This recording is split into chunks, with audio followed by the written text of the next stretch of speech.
Good morning.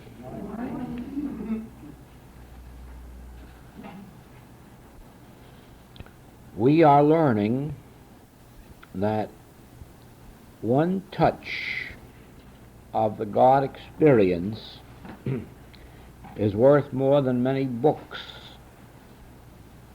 of instruction about God.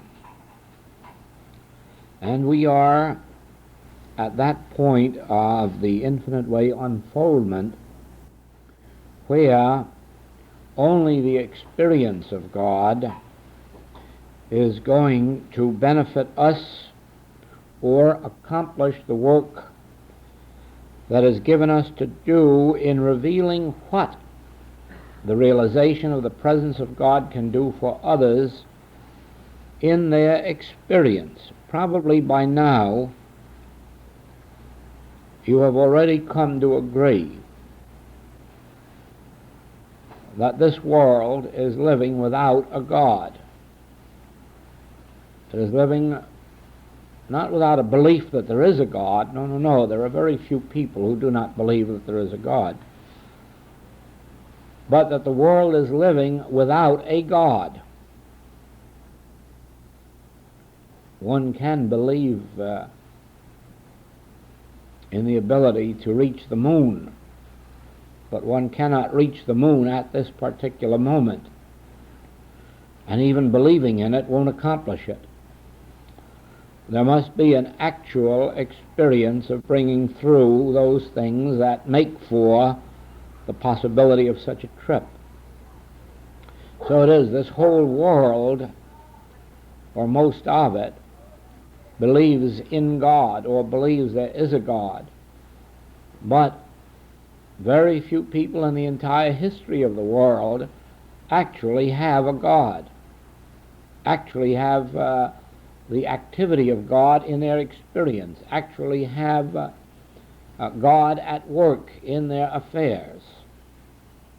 Now, the reason is that all religious teaching, except that part of it which has concerned itself with some work done in monasteries and convents, all religious work, so far as it pertains to the public, has had to do with thoughts about God, statements about God, teachings about God, rather than bringing about the experience of God to us as individuals. Now,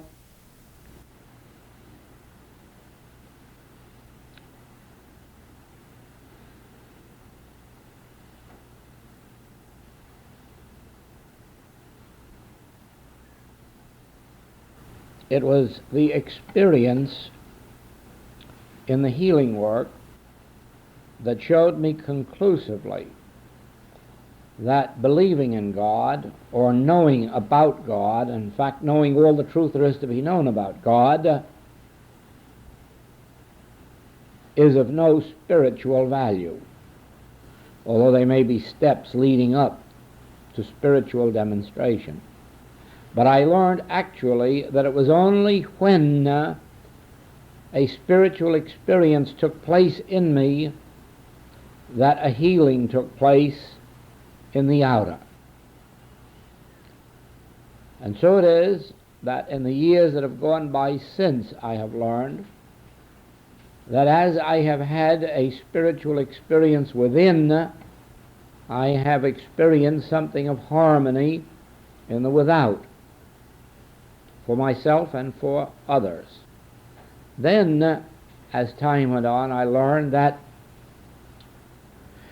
continuing to have those moments of contact, of spiritual experience, that the day came which was a day of transition into the Spirit, and that after that it was a permanent experience. It wasn't one that had to be reestablished from time to time, although it has always been necessary at certain times to go within and go deeper than usual to bring about some effects. For instance, I could not have started talking this morning. There was just nothing there that wanted to be said. And so it became necessary just to go within. Now, at a certain point or depth of consciousness, all of a sudden an idea came through. That first idea was, the Lord is my shepherd. And then there was a complete relaxing inside. Because if the Lord is my shepherd, all is well. The sheep will come home and be well cared for. Now, that is all the more necessary in the experience of our students, that they realize that no matter how much truth they know, there still remains the need to go within and sometimes be very patient for minutes or even hours until that depth is reached which brings to light the needed presence and power realization of God. Now,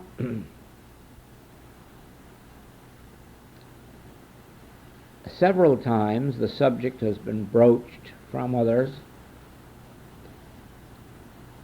as to a need for a college or university of spiritual truth to train practitioners and teachers.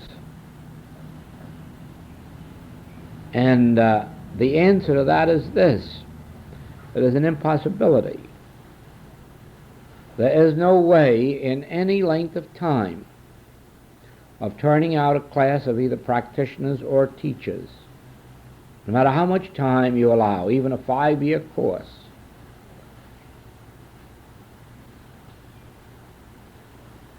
out of any 100 students whom you could teach for a period of 3 to 5 years, it would be very fortunate if you could turn out 2 or 3 practitioners and 1 teacher. And so you see the impossibility of ever having such a college or university. Teaching must always be an individual experience. You can have class instruction, but you may have to have a student for 20 classes before the spiritual depth of them would be plumbed and the spirit begin to flow. On the other hand, out of 100 who would go through 20 classes, you would find very few who even at the end of that time would have been opened enough to really be a practitioner or a teacher. Healing and teaching come only through spiritual consciousness, and that spiritual consciousness must be aroused in one before the work can be undertaken. Now, we are here for one purpose. Having had years and years of study and preparation and some measure of demonstration, we are seeking that experience, that opening of the inner spiritual consciousness that will enable our very presence to be a healing influence and a teaching influence. It isn't necessary to have any diplomas or any licenses. The moment a person's spiritual center has been opened, all those prepared to recognize it do recognize it and seek it. Now, with the background that we have had in study, meditation, practice, and the fact that we have agreed that all of that can only be a preparation for the experience itself, for an actual inner contact, Our attention now is not on learning more truth, merely continuing to be aware of the simplicity of truth, remembering the major points of it occasionally, but abiding more in the spirit than in the letter. One student says that if she were to explain what's going on in her thought, people would think that she were back in orthodoxy again. That is the point you come to in this work, that after you have been through much of this knowing of simple truth and deep truth and spiritual truth and all forms and expressions of truth, you come right back to your childhood days and merely say, the Lord is my shepherd, I have nothing more to think about. The Lord is my shepherd, and all the weight drops off, and all of this deep truth isn't necessary anymore. The realization has taken its place, and as the Master brought out, truth is so simple that babes can understand it. Yes, because a babe, an infant, a child, can say, the Lord is my shepherd, with an absolute inner conviction that there is something greater than itself. An adult couldn't do that. An adult always has some mixture of, well, I'm pretty good too, mixed up in it, until they have been through all of these stages of metaphysics and spiritual wisdom, and then arrived at the place where, oh, what you're trying to say is that the Lord is my shepherd. Why didn't you say that in the first place? But now, at this stage, the very moment you have had an experience, you will find that it is literally true, that the very simplest expressions of truth are the deepest. Thy grace is my sufficiency. There's nothing more orthodox than that statement, but neither is there anything more spiritually profound than that statement. After you have been through all the stages of the deep metaphysics and come back to, oh yes, now having had the experience, I know that thy grace is my sufficiency. All the rest then is wiped out. It is like a question in a recent letter as to whether the Lord God and the Jehovah God and 3 or 4 other kinds of God all are the same God. My answer was, how do I know? There's only one thing which I really know. Only one thing. I know that God is. Whether he's Lord God or Jehovah God or Christ God, I don't know, or Buddha God.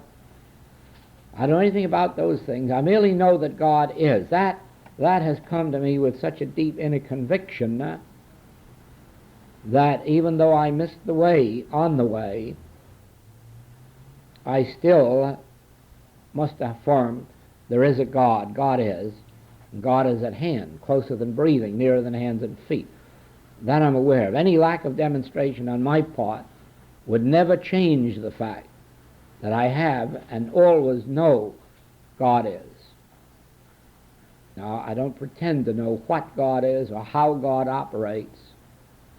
I'm perfectly satisfied for God to have all the different names that all the different religions give to it, as long as in my own heart and soul I will admit that it doesn't make any difference. The only one thing counts.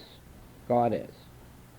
And God is an omnipotence, God is an omniscience, God is an omnipresence, and because of that, the rest is of no consequence. The same way, do we know that I and the Father are one? I have never met anyone that knows that. Never. Always there seems to be a separate entity or identity called Joel. And as I look out there, I see separate entities called Bill, Mary. And in the face of that, I say, I and the Father are one. And then I know, of course, that it may be true, but I can't say that I know that. And yet, when I am in the depths of that God experience, then I know it. Then I know it, because then I know who I am and where I am and what I am appearing as. And it's a far different thing than that which I see in a mirror. You catch glimpses of that. Well, I had one day out here when I was giving this lawn a very thorough wetting, and I could almost feel the water going through the grass. It was as if I were being fed. It was as if I were receiving that nourishment from that water. The grass and I were one. I couldn't say outright the grass and I are one, but I had the feeling that as that water soaked into the grass, that actually that I was being fed. That water was doing as much for me as for the grass, if we were separate things. And I've heard Don Blanding say that he doesn't like to see a flower cut off from the bush because somehow he feels the cut. I can understand that. I can understand that, because that is a revelation that Walt Whitman had, this oneness.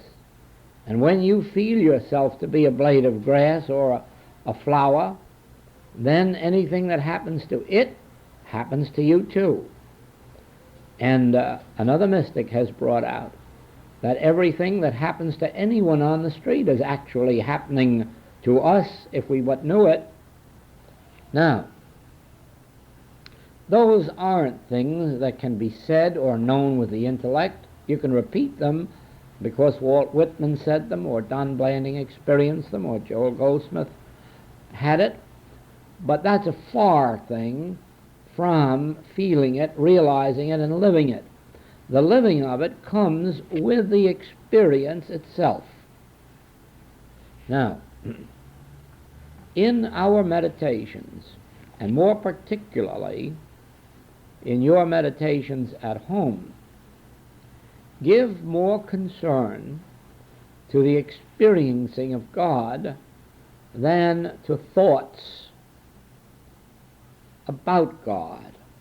If necessary, say to yourself, nothing that I could think about God is true. God isn't truth. Rather, my thoughts aren't truth. God is truth. Words aren't truth. My thoughts aren't truth. God is truth. So therefore, let me stop thinking and declaring and experience truth. You see, truth is an experience, but truth isn't something separate and apart, or truth isn't an objectified thing that you can be here and know, because that would be two.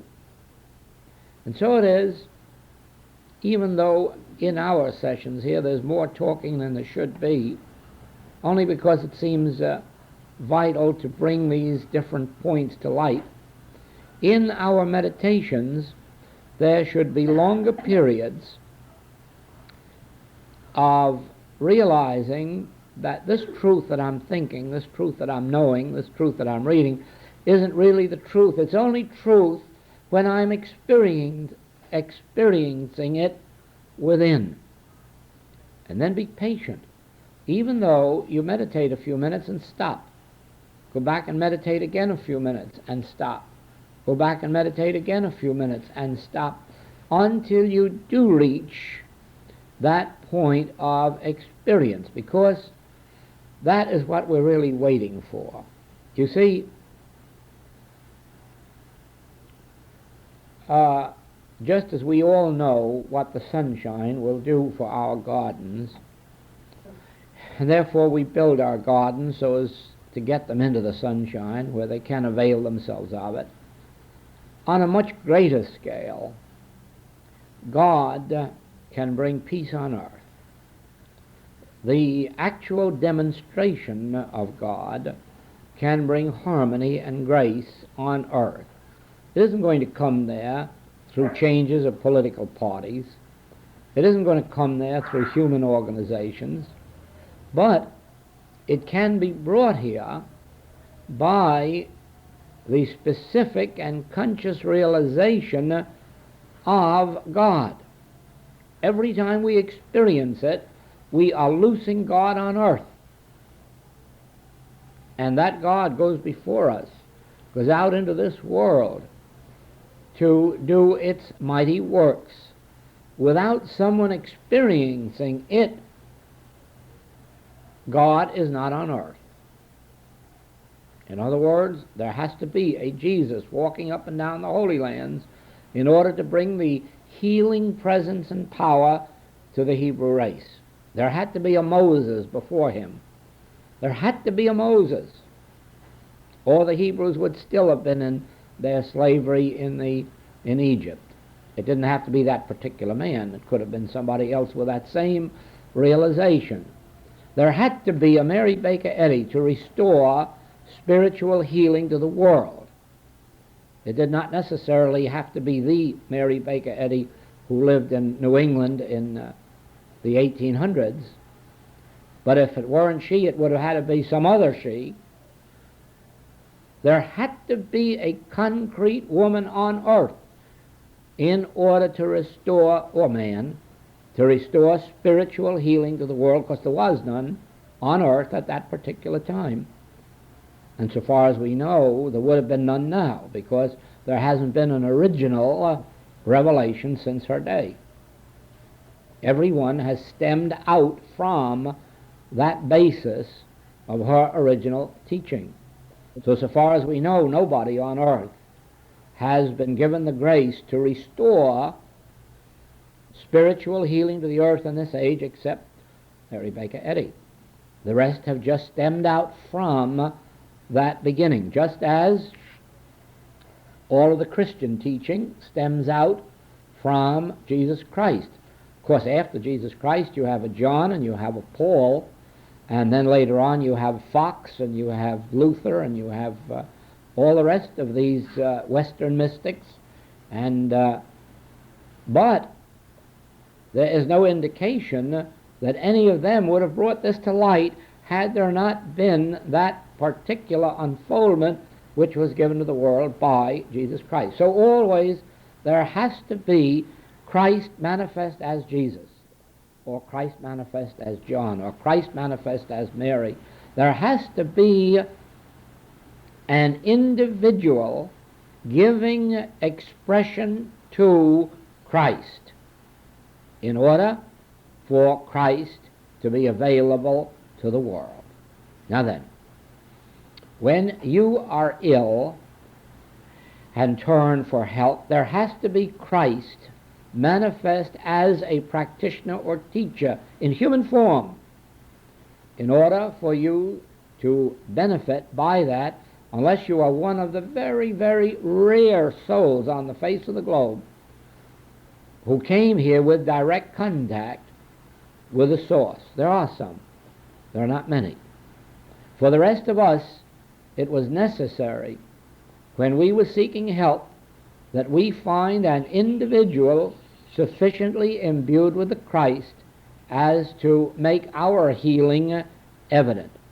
And so it is that there are millions on earth today looking to us and to others like us, but they are not going to find healing unless they find individuals imbued with the Christ, so that the Christ and the individual have become one. Then, in that degree, does their healing take place. Well, so it is with the larger things of the world. There will have to be individuals all around this globe sitting down every single day in the actual experience of the Godhead or Christ, and thus loosing the spiritual power on earth just as they loose it in your individual experience for a healing. Now remember, Think back on any spiritual healing you have had from a practitioner, and remember that it was the degree of realized Christ in their consciousness that gave you your freedom. That's the secret of spiritual healing. The degree of realized Christ in the consciousness of one individual can give physical, mental, moral, financial freedom to thousands, tens of thousands. Now, so it is.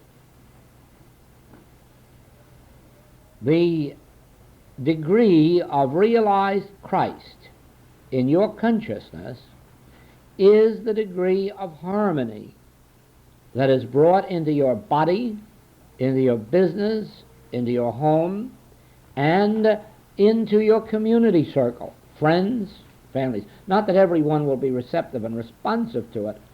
Oh, no.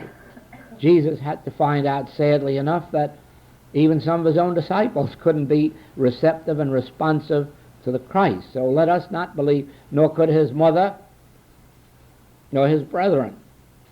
So let us not believe for a moment that everyone who touches our life is going to be receptive and responsive to that Christ. But that isn't our function to care, whether it is our near relatives or friends, or whether it is strangers 10,000 miles away who are receptive. Our function is not to be concerned with who it is that receives the benefit of the Christ. Our concern is that we experience daily the Christ, loose it upon the earth, and let it do its work. Wonderful it is if our friends and relatives can all accept it, but if they can't, remember this: somewhere 1,000 miles away, 10,000 miles away, someone of whom you may never hear in your whole history will be receiving the benefit of that Christ. Some public meeting, some government official may be receiving the light from the Christ that you are experiencing in any given moment, so that never at any time in your life will you really know the extent of the good that is loosed on earth through your experience. It is never given anyone to know that. But peace on earth, improvement in labor and capital relationships, ultimately even the human relationships of family life and community life, all will be changed, not by any virtue of most of the people concerned who will be benefited, but by virtue of those few individuals who are willing to be servants of the Most High. And servants is a very good word, too. Those who are willing to sacrifice, if you might call it that, in the end you will find it isn't that, but give up time, effort, energy toward the actual experience of the Christ, so that you can say, I felt it. That's all. That's all. I felt the click. I felt the presence. That's all you need, because at that moment you have loosed the Christ on earth. You have let it escape from having been locked up within you until now it walks the earth. And it may well appear to some unfortunate on the street or in prison or in a hospital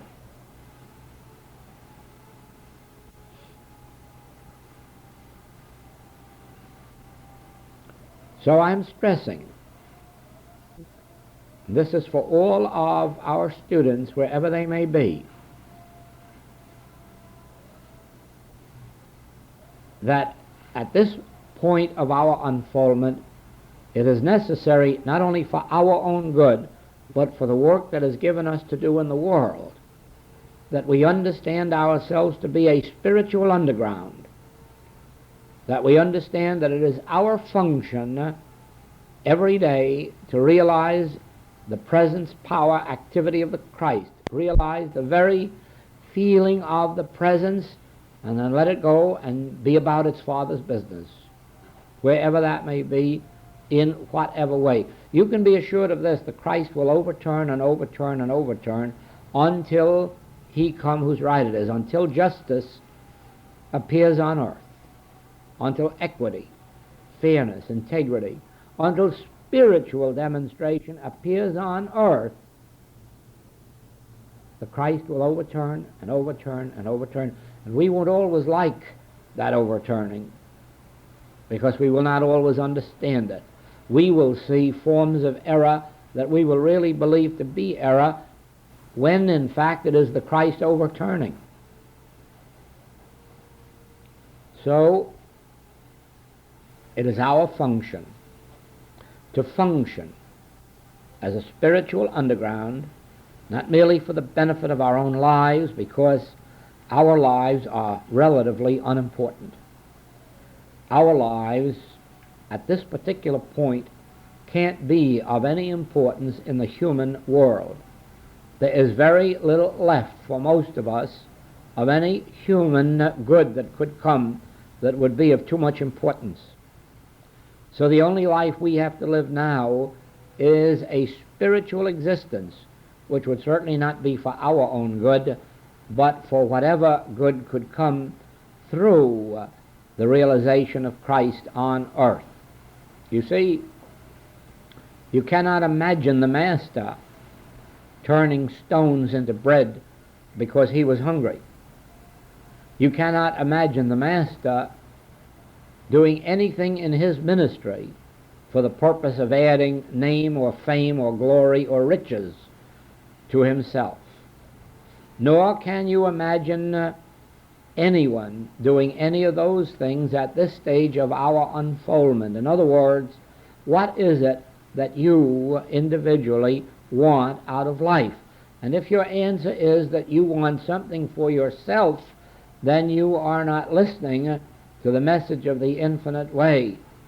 The message of the infinite way is for us to bring to those who still want something of the earthly nature, to bring it to them. Better health, better supply, better employment, better marriage, whatever we can bring, but not because we care one iota whether or not they have it, but because it is an evidence of what the activity of the Christ can do in human experience. And so it may lead them to the point of experiencing all the human good and then saying, well, I too don't want any more of it. And then they join the ranks of those who say, what difference does it make whether I have the next 10 years or 15 years that are left to me of a human span, this way or that way, when I can devote my inner life at least to the realization of this Christ. This does not in any wise change our outer lives. Our outer lives are still lived as family men or family women. Our outer lives are still lived in the interest of our community. Our outer life does not change. In fact, it becomes intensified. I think, if anything, we become better neighbors and better citizens because we are not holding people in the condemnation even of their own conduct or thoughts. But while we continue to live the normal life on the outer plane, we have this separate inner life which no man knoweth. We take very seriously the Master's teaching that our prayers must not be done in public, that our prayers must be done sacredly and secretly in the inner sanctuary, and that we do not do our alms before men, that men may know about them. And so this is our particular form of alms, this spiritual awareness. And so we're not going to do it so that the world thinks that we are praying for it.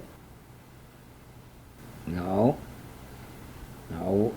We do it sacredly, but we do it secretly. And we do it within our own being, while outwardly living as close to our normal lives as we can. Well, let us take up again this meditation.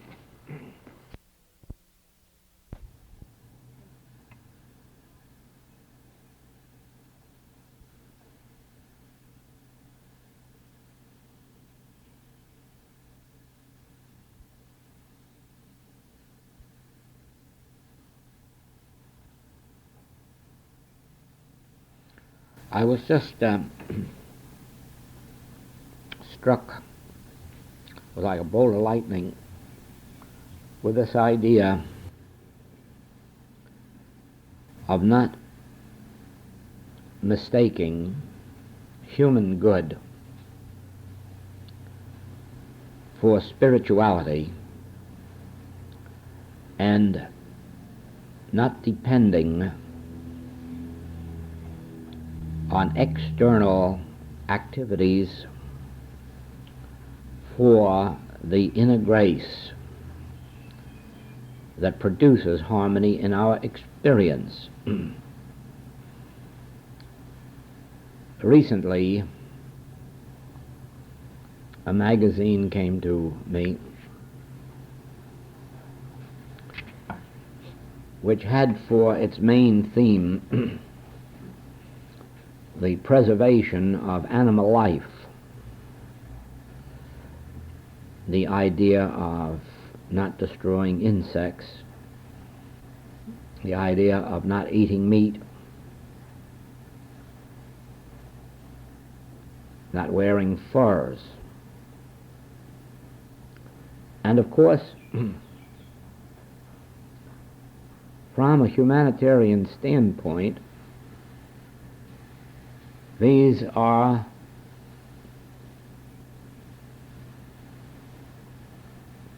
steps that many have to take to come to their spiritual awareness. And the objects in and of themselves certainly are fine. But the point that I make is this, that those who live in the Arctic may have a very difficult time surviving without the wearing of furs. But on the other hand, those in southern climates who don't wear furs haven't, by that means, enriched their spiritual development. In the same way, human thought at the present time requires meats in certain climates, more of it in some than in others, but it is a very simple matter to eliminate meat in the very hot climates without thereby adding any spiritual virtue to oneself. In other words, the mere fact that there may be very little meat or fish consumed in India or China does not necessarily mean that they have spiritually developed themselves.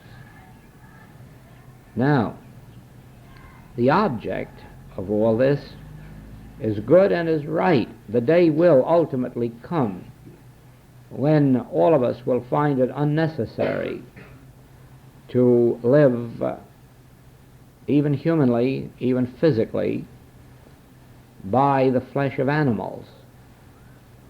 And we undoubtedly will find a substitute for leather shoes and even for furs. That will all come.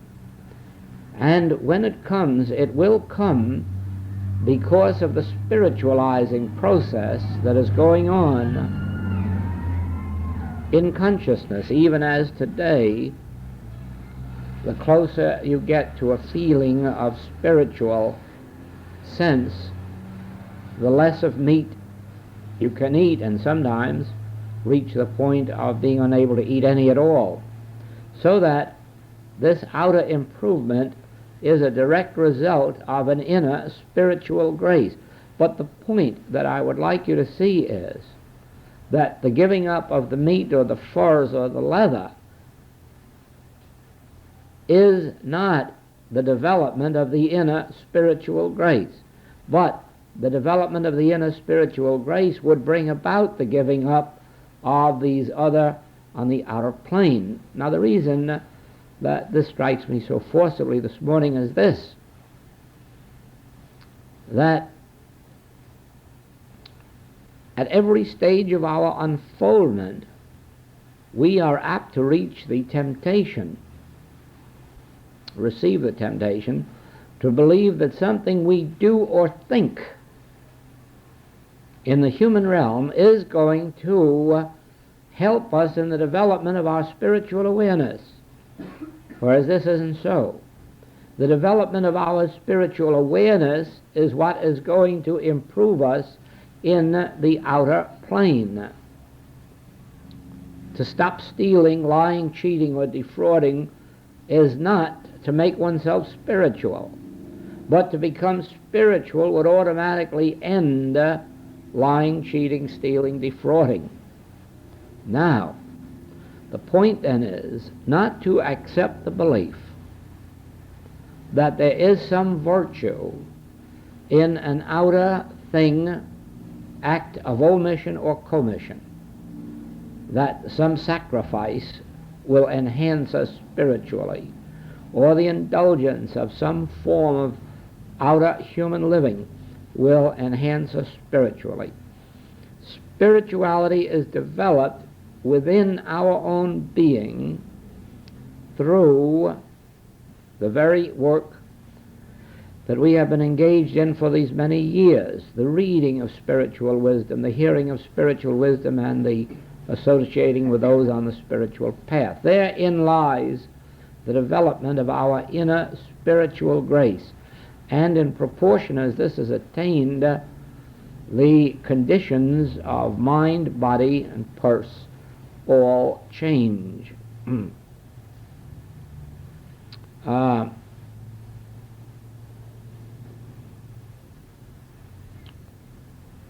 There again, you remember the other day, where the Spirit of the Lord is, there is liberty. There is our goal, the attaining of the consciousness of the Spirit of the Lord, the attaining of the realization of God's presence. And that is accomplished through this type of work, and more especially as the meditations are increased in time and in depth. The inner spiritual light increases. Man does not live by bread alone. And of course, the Master was very clear on the fact that the Hebrews were entirely wrong in their system of sacrifices. Their sacrificing of animals, their sacrificing of money, their sacrificing of anything was a mistake, because the kingdom of God is not lo here or lo there. It is not to be found in doing this or not doing that. The kingdom of God is found by inner realization, not by an outer act of either omission or commission, but by an inner realization.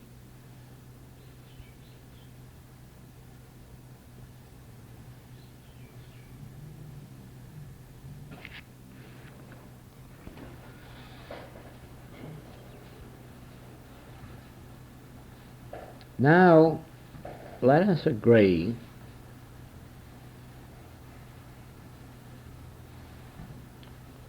that there isn't a single thing in all of this world that can't be changed, adjusted,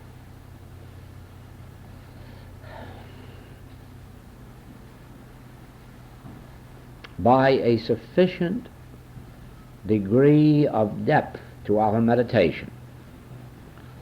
Let us agree that an ordinary meditation will gradually dispel most of the discords and inharmonies from our existence, more especially those of a not too great degree of intensity. Let us further agree that a deeper meditation will meet some of the problems, many of the problems, that do not yield to the ordinary or lighter forms of meditation. Then let us further agree that the most intense form of error, the last enemy that shall be overcome, death itself, will yield to a degree of Christ realization which is deep, powerful, then you can see that you become master of your own fate. You become master of your own life, because it is the degree of God consciousness to which you attain that determines the degree of harmony in your outer experience.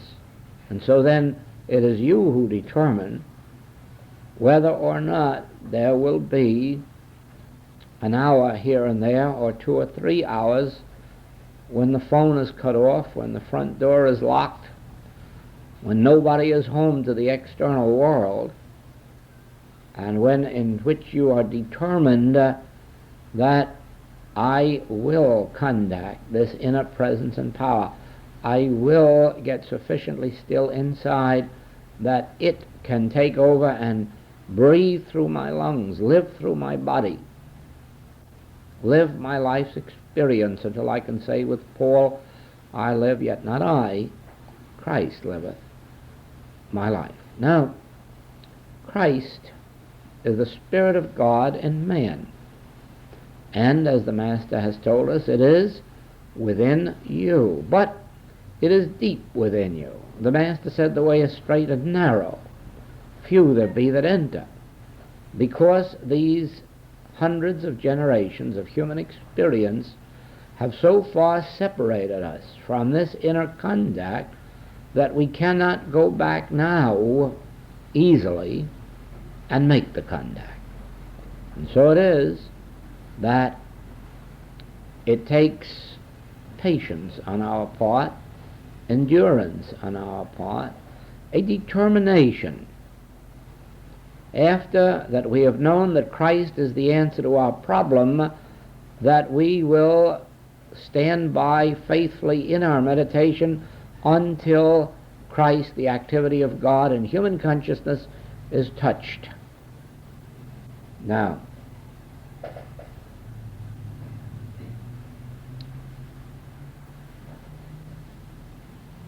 if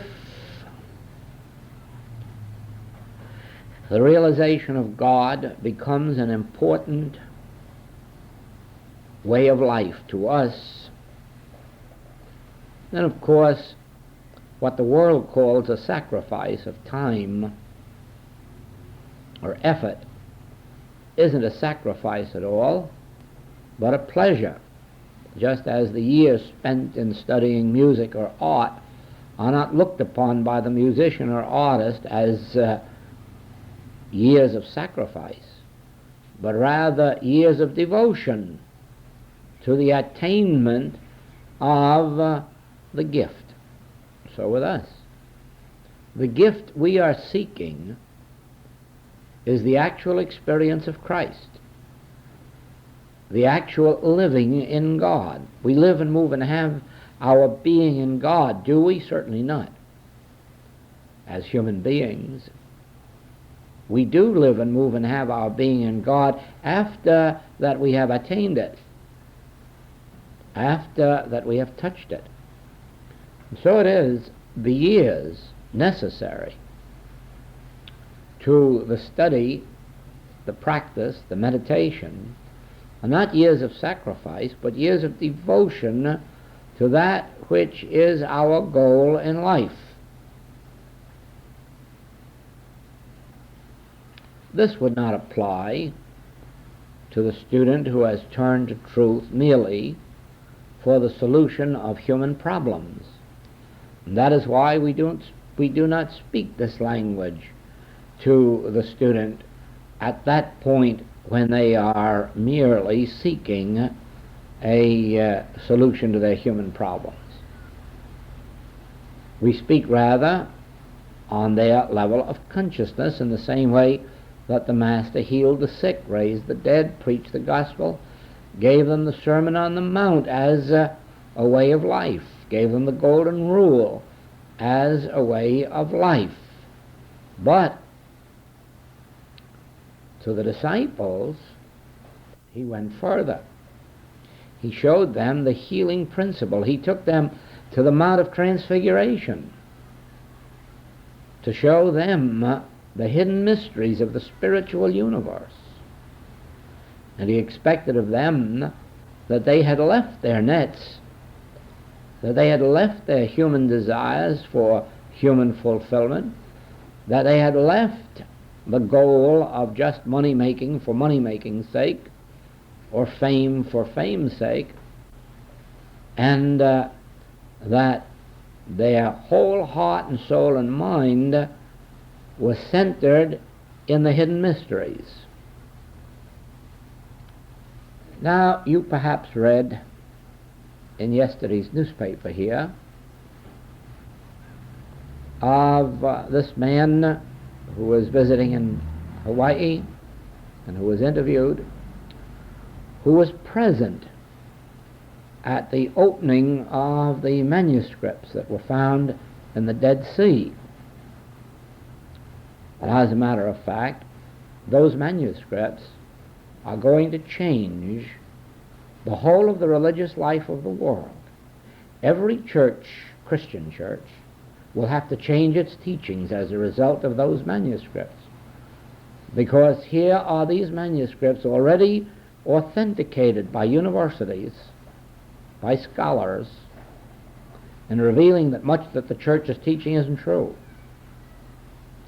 and showing where the mysteries of Christianity came from, and what their intent was, and what the mode of life was that came forth through these mysteries. Well, the Master knew from his previous experience that the attainment of the hidden mysteries, of the inner wisdoms, would make an individual forever free of dependence or reliance on external forms. That is how these Christian teachings came into being. Those who reveal them saw that it was no longer necessary to have a church, that a church was an individual's contact with the Master, and that it was something that took place inside one's own being, not inside of an edifice. And so these people formed a group outside of the church, and that is where the Christian life was lived. This movement outside was in the nature of a brotherhood, but one that was more or less loosely drawn and was entirely dependent on one's spiritual respect for one another. If you were an aspirant, a beginner, you bowed before the higher student who was perhaps in the second degree. And if you're in the second degree, you submitted yourself to those who were in the third degree. You automatically recognized their state of consciousness as superior to your own, and you bowed before it, not by rules, but by the fact of your knowing. And so it was all the way up to the Master itself, and the Master ruled supreme, because everyone realized that the Master had attained a degree of Christ who had not yet attained by the others. And so their allegiance, their loyalty, their obedience was based not on a rule, not on a regulation, but on a recognized state of consciousness. So it will be with everyone who attains the realization of this Christ of their own being, who touches it or is touched by it. Instantly they will be freed of a dependence on person, on thing, on circumstance and condition, and all life will be a cooperation. and yet an acknowledgement to those who are a step beyond where we may be at any given moment. Now, there is no limit to the depth of Christhood, and therefore there is no limit to your attainment. Any limitation would, of course, be our own limitation, that which we place on ourselves. Even as we advance in this work, if we permit ourselves to be taken from our meditations and contemplations by the busyness of our practice or student body or organizational activities, we will cheat ourselves.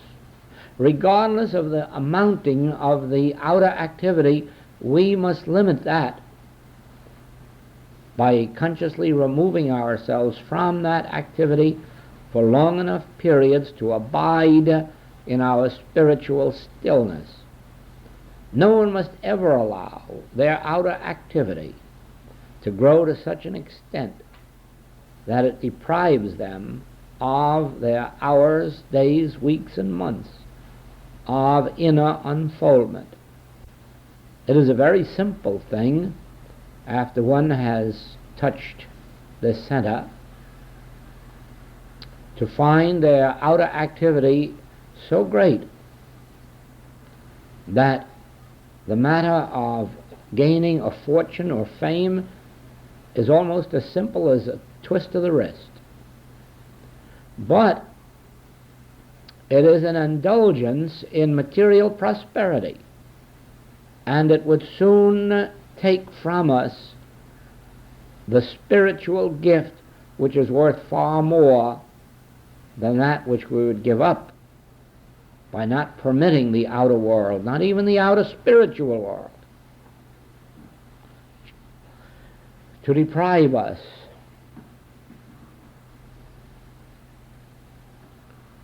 The Master insisted on his 40 days in the mountains. The Master insisted on disappearing from the multitudes. So must we.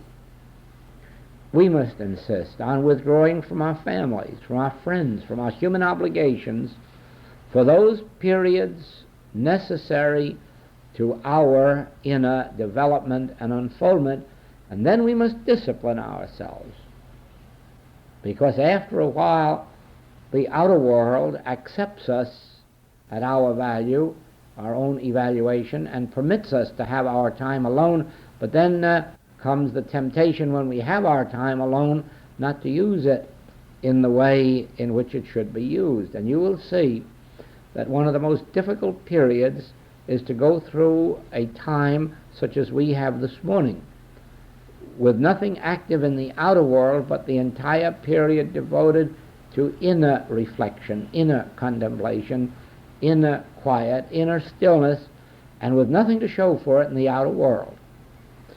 Certainly nothing to show for it at the moment. But the fruitage of a morning like this morning will continue to appear for years to come, influencing not only our own lives, but the lives of all who touch us. And so it is that an hour or 2 hours of silent meditation, a contemplation, a communion with God, with no seeming object, with no purpose, with no desire for attainment of any kind, not even healing, that is the depth of the vision that opens up the inner experience to us, and in ever deepening quality. Let's try it again. Aloha.